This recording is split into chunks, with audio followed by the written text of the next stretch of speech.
भगवान की बड़ी कृपा। एक राजा था। उसका मंत्री भगवान का भक्त था। कोई भी बात होती तो वह यही कहता कि भगवान की बड़ी कृपा हो गई। एक दिन राजा के बेटे की मृत्यु हो गई।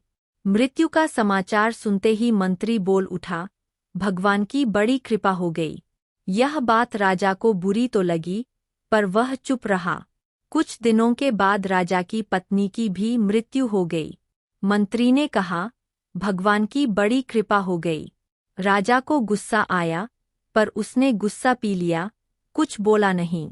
एक दिन राजा के पास एक नई तलवार बनकर आई। राजा अपनी अंगुली से तलवार की धार देखने लगा तो धार बहुत तेज होने के कारण उसकी अंगुली कट गई। मंत्री पास में ही खड़ा था। वह बोला, भगवान की बड़ी कृपा हो गई। अब राजा के भीतर जमा गुस्सा बाहर निकला और उसने तुरंत मंत्री को राज्य से बाहर निकल जाने का आदेश दे दिया और कहा कि मेरे राज्य में अन्नजल ग्रहण मत करना। मंत्री बोला, भगवान की बड़ी कृपा हो गई। मंत्री अपने घर पर भी नहीं गया, साथ में कोई वस्तु भी नहीं ली और राज्य के बाहर निकल गया। कुछ दिन बीत गए। एक बार राजा अपने साथियों के साथ शिकार खेलने के लिए जंगल गया। जंगल में एक सूअर का पीछा करते करते राजा बहुत दूर घने जंगल में निकल गया। उसके सभी साथी बहुत पीछे छूट गए। वहाँ जंगल में डाकुओं का एक दल रहता था। उस दिन डाकुओं ने काली देवी को एक मनुष्य की बलि देने का विचार किया हुआ था। संयोग से डाकुओं ने राजा को देख लिया। उन्होंने राजा को पकड़कर बांध दिया। अब उन्होंने बलि देने की तैयारी शुरू कर दी।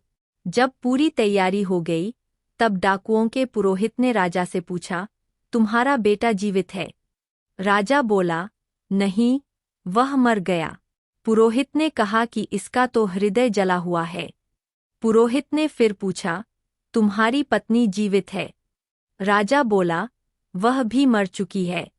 पुरोहित ने कहा कि यह तो आधे अंग का है, यह बलि के योग्य नहीं है। परंतु हो सकता है कि यह मरने के भय से झूठ बोल रहा हो। पुरोहित ने राजा के शरीर की जांच की तो देखा कि उसकी अंगुली कटी हुई है। पुरोहित बोला, अरे, यह तो अंगभंग है, बलि के योग्य नहीं है, छोड़ दो इसको। डाकुओं ने राजा को छोड़ दिया। राजा अपने घर लौट आया। लौटते ही उसने अपने आदमियों को आज्ञा दी कि हमारा मंत्री जहाँ भी हो, उसको तुरंत ढूंढकर हमारे पास लाओ। जब तक मंत्री वापस नहीं आएगा, तब तक मैं अन्न ग्रहण नहीं करूंगा। राजा के आदमियों ने मंत्री को ढूंढ लिया और उससे तुरंत राजा के पास वापस चलने की प्रार्थना की। मंत्री ने कहा, भगवान की बड़ी कृपा हो गई। मंत्री राजा के सामने उपस्थित हो गया। राजा ने बड़े आदरपूर्वक मंत्री को बैठाया और अपनी भूल पर पश्चात्ताप करते हुए जंगल वाली घटना सुनाकर कहा कि पहले मैं तुम्हारी बात को समझा नहीं, अब समझ में आया कि भगवान की मेरे पर कितनी कृपा थी। भगवान की कृपा से अगर मेरी अंगुली न कटती तो उस दिन मेरा गला कट जाता। परंतु जब मैंने तुम्हें राज्य से निकाल दिया, तब तुमने कहा कि भगवान की बड़ी कृपा हो गई, तो वह कृपा क्या थी, यह अभी मेरी समझ में नहीं आया। मंत्री बोला, महाराज, जब आप शिकार करने गए, तब मैं भी आपके साथ जंगल में जाता। आपके साथ मैं भी जंगल में बहुत दूर निकल जाता, क्योंकि मेरा घोड़ा आपके घोड़े से कम तेज नहीं है। डाकू लोग आपके साथ मेरे को भी पकड़ लेते। आप तो अंगुली कटी होने के कारण बच गए, पर मेरा तो उस दिन गला कट ही जाता। इसलिए भगवान की कृपा से मैं आपके साथ नहीं था, राज्य से बाहर था, मरने से बच गया। अब मैं पुनः अपनी जगह वापस आ गया हूँ।